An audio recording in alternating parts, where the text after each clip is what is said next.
Hello BookTube, it's Roz, trying a little experiment with outdoor filming, which I don't normally do. We'll see how it goes. Now, it's July, which means it's Jane Austen July, so this is a Poetry Thursday edition in honour of Jane Austen July. So naturally we are reading William Cowper, Jane Austen's favourite poet. How do we know he was Jane Austen's favourite poet?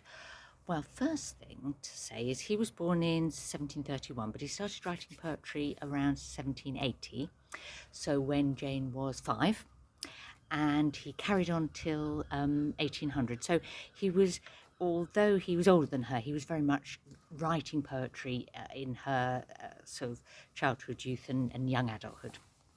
And her brother, Henry, tells us that William Cowper was her favourite poet in his biographical note that he puts at the beginning of her posthumously published novels.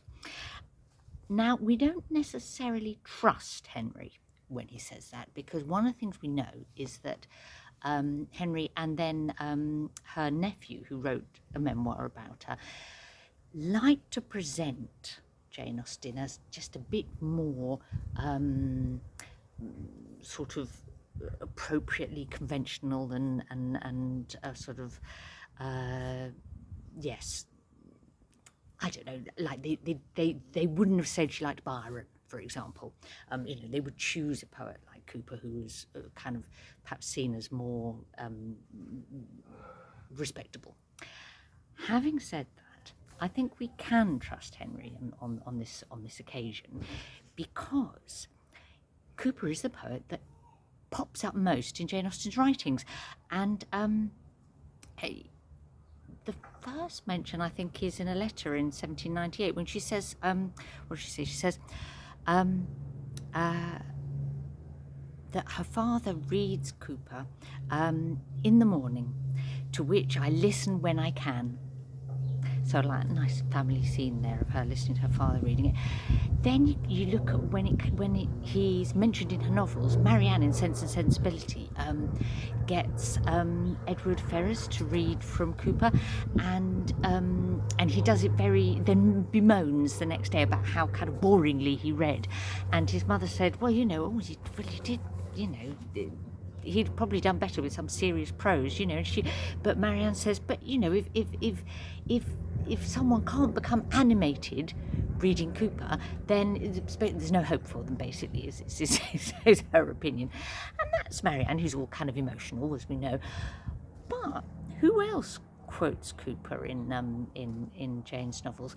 One person who quotes him twice is Fanny Price, and we know Fanny, was a heroine that Jane set up as a heroine she approved of. Not like Emma, who was like her, she considered naughty and unlikable, but a brilliant heroine, And Fanny, there's a lovely moment in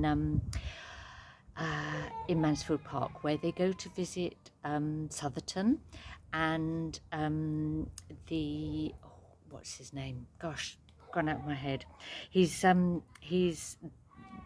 the person who owns Southerton is planning improvements to the park with the help of Ripton, and he says he's going to cut down the mature avenue of oak trees, and Fanny says, cut down an avenue? What a pity.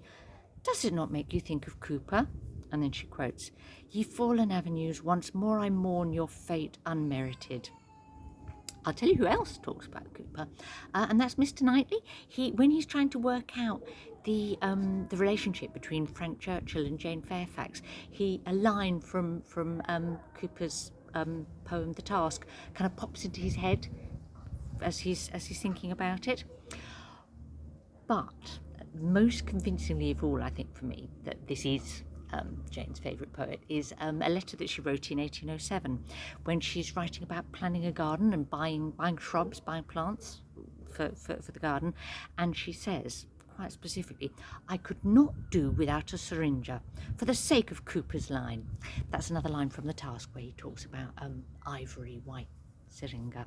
So, you know, that really bespokes of him being a poet she loved, I think. Now, I thought that I didn't know Cooper at all before starting reading him for this Jane Austen July, but I discovered I was wrong. Now, this here is my school hymn book. Yeah, we had to buy one to take to assembly every day to sing, and it's Hymns Ancient and Modern. Okay, and I realised that one of my favourite hymns is actually a poem by William Cowper. I'll give you just the first stanza. God moves in a mysterious way his wonders to perform. He plants his footsteps in the sea and rides upon the storm. It goes on in that vein. It's sort of inspired by one of the Psalms, I think, but it's Cooper's poetry. So I had heard of him before, but not otherwise. Now, what do we know about him as a poet? He was a very sensitive and thoughtful person. Perhaps that's one of the things that, you know, made a connection with him for Jane. I don't know. But almost the dominating feature of his life was that he suffered from terrible, terrible bouts of crippling depression. And he took comfort in two things, and one was religion, and the other was nature and the countryside. And religion sometimes, well, I wouldn't say let him down, but when he was in his deepest depression, he might feel abandoned by God or unworthy. But nature and the countryside always sustained him. And of course, we know that both of those things were really important to Jane, both Christianity and the natural world and the countryside. So I guess that was their connection. She also shared, we think, his concern about slavery, and you know, he was an abolitionist, and we believe that she also supported the abolition of the slave trade and slavery. It's part of his kind of, I suppose, sensitivity as a man. He wrote some really notable poems to promote the cause of abolition by, you know, drawing attention to the cruelty of it, and, you know, the humanity of all people, and that, you know, that slavery was hence an abomination. I guess it fitted with his gentle nature. He was someone he also wrote about how he was horrified by hunting, and there's even a line in one of his poems about how, you know, that it's a shame to tread on a snail rather than step around it. No, a very gentle man, and that's one of the likeable qualities, I guess, in his poetry. What do we think of his poems? How do they strike a modern reader, I suppose? They have a kind of, you know, rhythm and rhyme scheme that is typical of its age, that sometimes, you know, because of the way we hear things now, is going to sound a bit tum-tum. Sometimes he uses that to brilliant comic effect, like in his poem about the antics of someone called John Gilpin. It's a great kind of like shaggy dog story, good fun. Sometimes it verges almost into the twee when he writes about animals, sort of like beloved pets. But sometimes he absolutely, you know, hits the nail on the head in his writing. I think he's written some of the most affecting lines about depression, I think, you know, and that feeling of utter despair. Very powerful. I'm not going to read you one of those. I'm going to read you a little bit of some of his sort of writing that's in the natural world, in nature. I guess they particularly appealed to me. Now, this is from his long poem, The Task. Now, we know Jane read The Task. She quotes it a couple of times. As I say, Mr. Knightley thinks of it. It's one of those quotes from Fanny. Is from that. The reference to the syringa, that's in The Task. Her brother bought, one of her brothers, a first edition of the task when it came out in 2 volumes in 1782. The library at Chawton House has managed to buy those 2 volumes recently. We know she went and used that library, and that book was in it, and she quotes that book, so we can be we're very, very confident that it was in her hands. It's a long poem. The collection of Cooper that I read just had excerpts from it, long excerpts. Like half of what I read was from the task, but it was much longer. It's fascinating because it's almost like a stream of consciousness poem.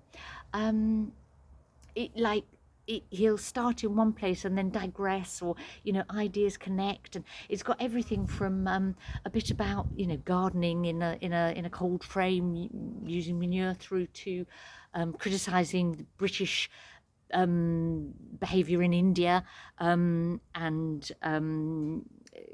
so political views, reactions to things. I mean, it's everything under the sun is in there, but it all connects beautifully. The bit I'm going to read you is from the beginning of book 5, The Winter Morning Walk. Now, you've got to imagine the scene. Okay, so it's dawn on a winter's morning. The ground is covered by snow or frost. The light of the sun is still quite kind of horizontal, so it's casting.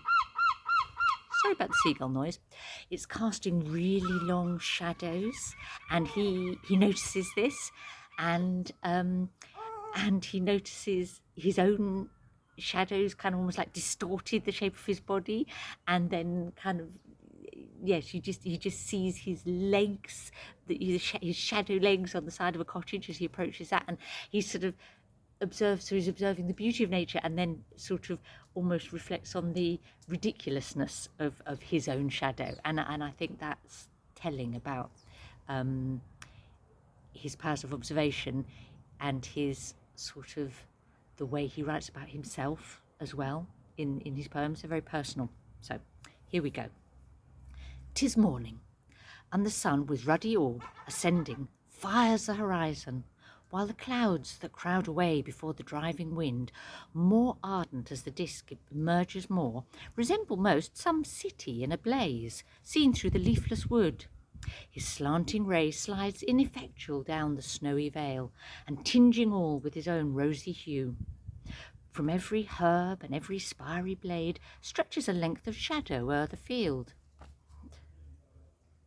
Mine, spindling into longitude immense, in spite of gravity and sage remark that I myself am but a fleeting shade, provokes me to a smile. With eye askance I view the muscular proportioned limb transformed into a lean shank. The shapeless pair, as they design to mock me, at my side take step for step, and as I near approach the cottage, walk along the plastered wall. Preposterous sight! The legs without the man. I loved that. I hope you enjoyed it too.